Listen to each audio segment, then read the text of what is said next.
Hello friends, welcome to just creative world.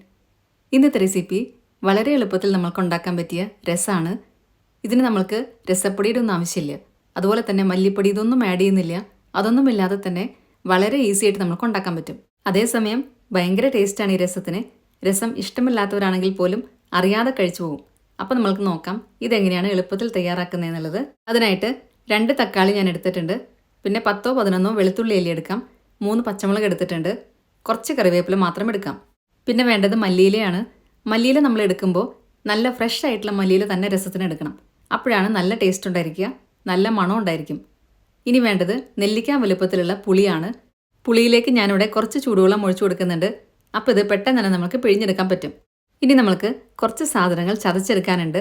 അതിനായിട്ട് ഇതേപോലത്തെ കല്ലെടുത്തതിന് ശേഷം 1 ടീസ്പൂൺ കുരുമുളകാണ് ഇട്ട് കൊടുക്കുന്നത്. അതിൻ്റെ കൂടെ തന്നെ 1.5 ടീസ്പൂൺ ജീരകം കൂടി ഇട്ട് കൊടുക്കുന്നുണ്ട്. ഇത് രണ്ടും കൂടെ ആദ്യമേ ഒന്ന് ചതച്ചെടുക്കാം. ഒരുപാട് പൊടിയാക്കേണ്ട ആവശ്യമില്ല. ജീരകം എന്ന് പറയുന്നത് ചെറിയ ജീരകമാണ് എടുത്തിട്ടുള്ളത്, പെരുംജീരകമല്ല. ഇതേപോലെ ചതച്ചെടുത്തതിന് ശേഷം ഇനി ഇതൊന്ന് മാറ്റിവെക്കാം. ഇതൊരുപാട് ഫൈൻ പൗഡർ ആയിട്ടില്ല, ചെറുതായിട്ടൊന്ന് ക്രഷ് ചെയ്ത പോലെ ആയിട്ടേ ഉള്ളൂ. ഇതുപോലെയാണ് നമ്മൾക്ക് രസത്തിന് ആവശ്യമുള്ളത്. ഇനി നമ്മൾക്ക് ചതച്ചെടുക്കാനുള്ളത് നമ്മൾ നേരത്തെ നന്നാക്കി വെച്ച വെളുത്തുള്ളിയും 3-4 പച്ചമുളകും പിന്നെ കുറച്ച് കറിവേപ്പിലയും. കറിവേപ്പില ഒരു തണ്ട് മുഴുവനായിട്ട് ഞാൻ എടുത്തിട്ടില്ല, കുറച്ച് മാത്രമേ എടുത്തിട്ടുള്ളൂ. നമ്മൾ ഇതിനകത്തേക്ക് വെളുത്തുള്ളി എടുക്കുമ്പോൾ ചെറിയ വെളുത്തുള്ളിയാണ് എടുക്കുന്നതെങ്കിൽ അതിൻ്റെ തൊലി കളയേണ്ട ആവശ്യമില്ല. നന്നായിട്ടൊന്ന് കഴുകിയെടുത്താൽ മതി. എന്നിട്ട് തൊലിയോടെ തന്നെ ചതച്ചെടുക്കാം. ഞാനിപ്പം ഇവിടെ തൊലി കളഞ്ഞിട്ടുണ്ട്. കുറച്ച് വലിയ വെളുത്തുള്ളിയായിരുന്നു. ഇപ്പോൾ ഇതാ ഈ ഒരു പരുവത്തിലാണ് നമുക്ക് ചതച്ചെടുക്കേണ്ടത്. ഇനി നമ്മൾ എടുത്തു വെച്ച തക്കാളി ഇതേപോലെ നുറുക്കിയതിന് ശേഷം മിക്സിയുടെ വലിയ ജാറിനകത്തേക്കാണ് ഇട്ട് കൊടുക്കുന്നത്. ഇനി കുരുമുളകും ചെറിയ ജീരകവും ഒക്കെ ചതയ്ക്കാൻ ബുദ്ധിമുട്ടുള്ളവർക്ക് മിക്സിയുടെ ചെറിയ ജാറിനകത്തേക്കിട്ട് പൾസ് മോഡിലിട്ടിട്ട് ഒന്ന് പ്രസ് ചെയ്ത് കൊടുത്താൽ മതി. അതിനുശേഷം അത് മാറ്റി വെച്ചിട്ട് അതേ ജാറിലോട്ട് തന്നെ വെളുത്തുള്ളിയും പച്ചമുളകും കറിവേപ്പിലയും കൂടി ഇട്ടിട്ട് ഒന്നുകൂടെ ഒന്ന് പൾസ് ചെയ്തെടുത്താലും മതി. അതിനുശേഷം ആ ചെറിയ ജാറിൽ തന്നെ തക്കാളി ഓരോന്നായിട്ട് അരിഞ്ഞിട്ട് അടിച്ചെടുത്താലും മതി. ഞാനിപ്പം ഇവിടെ 2 തക്കാളിയും കൂടെ ഒരുമിച്ചാണ് ഇട്ട് കൊടുക്കുന്നത്. ഇത് ഒരുപാട് അരയേണ്ട ആവശ്യമില്ല, ഒറ്റ പ്രാവശ്യം മാത്രം ഒന്ന് അടിച്ചെടുത്താൽ മതി. ഇപ്പം നമ്മളുടെ എല്ലാ സാധനങ്ങളും റെഡിയായി കഴിഞ്ഞു. ഇനി നമുക്ക് രസം ഉണ്ടാക്കാനായിട്ട് ഒരു ചട്ടി അടുപ്പത്ത് വെക്കാം. ചട്ടിക്ക് പകരം നിങ്ങൾ ഏത് പാത്രത്തിലാണോ ഉണ്ടാക്കുന്നത് അതെടുത്താലും മതി. അതിനകത്തേക്ക് 1 ടേബിൾ സ്പൂൺ വെളിച്ചെണ്ണയാണ് ഒഴിച്ചു കൊടുക്കുന്നത്. ഈ സമയത്ത് തീ നന്നായി കുറച്ച് വെക്കാം.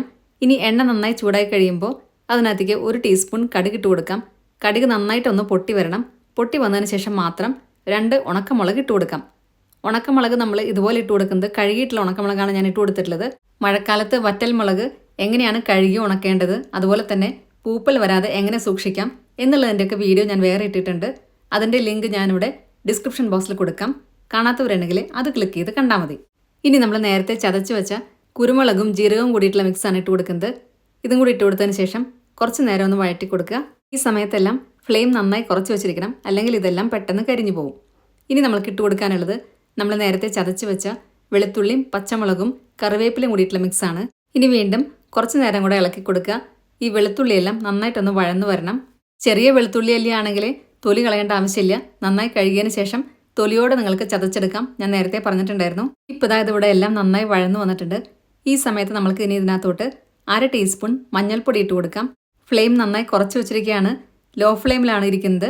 ഇനി വേണ്ടത് 1/2 ടീസ്പൂൺ കാശ്മീരി മുളക് പൊടിയാണ്. ഇതിട്ട് കൊടുത്തു കഴിഞ്ഞാൽ എരിവ് കാണത്തില്ല, പിന്നെ അത് മാത്രമല്ല നല്ലൊരു കളറും കിട്ടും. പിന്നെ നമ്മൾക്ക് വേണ്ടത് കായപ്പൊടിയാണ്. 1/4 ടീസ്പൂൺ ഇട്ട് കൊടുത്തിട്ടുണ്ട്.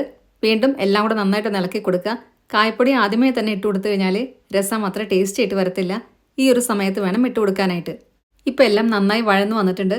ഇനി നമ്മൾ നേരത്തെ മിക്സിയിൽ അടിച്ചെടുത്ത തക്കാളിയാണ് ഒഴിച്ചു കൊടുക്കുന്നത്. ഇതൊരുപാട് അരഞ്ഞു പോയിട്ടില്ല, ഇങ്ങനെ വേണം ഇത് അടിച്ചെടുക്കാനായിട്ട്, അല്ലെങ്കിൽ ഇത് കൈവച്ചിട്ട് നന്നായി ഉടച്ചെടുക്കണം. നാട്ടു തക്കാളിയാണെങ്കിൽ അതാണ് കൂടുതൽ നല്ലത്, അപ്പോൾ കുറച്ചും കൂടെ പുളി ഉണ്ടായിരിക്കും.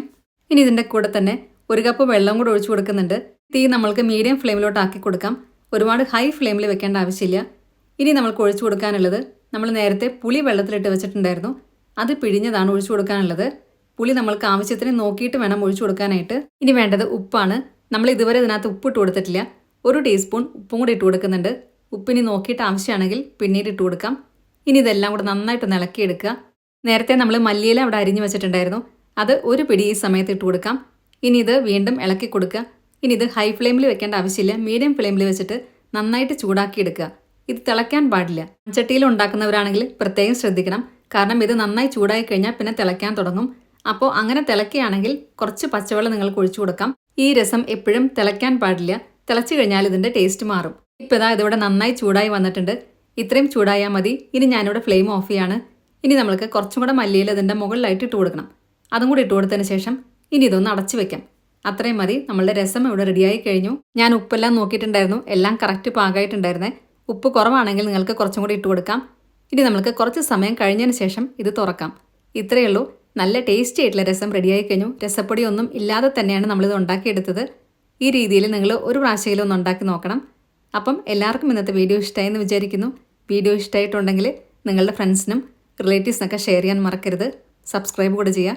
അതിൻ്റെ സൈഡിലുള്ള ബെല്ലൈക്കണിൽ ഓൾ എന്നുള്ള ഓപ്ഷനോടെ ക്ലിക്ക് ചെയ്യുക. അപ്പം നെക്സ്റ്റ് ടൈം ഞാൻ വീഡിയോ ഇടുമ്പോൾ പെട്ടെന്ന് തന്നെ നിങ്ങൾക്ക് നോട്ടിഫിക്കേഷൻ വരുന്നതായിരിക്കും. ഈ രീതിയിൽ രസം ഉണ്ടാക്കി നോക്കിയതിന് ശേഷം നിങ്ങളുടെ ഫീഡ്ബാക്സ് എല്ലാം കമൻസിലൂടെ അറിയിക്കാൻ മറക്കരുത്. നല്ലൊരു വീഡിയോ ആയിട്ട് വീണ്ടും കാണാം. താങ്ക്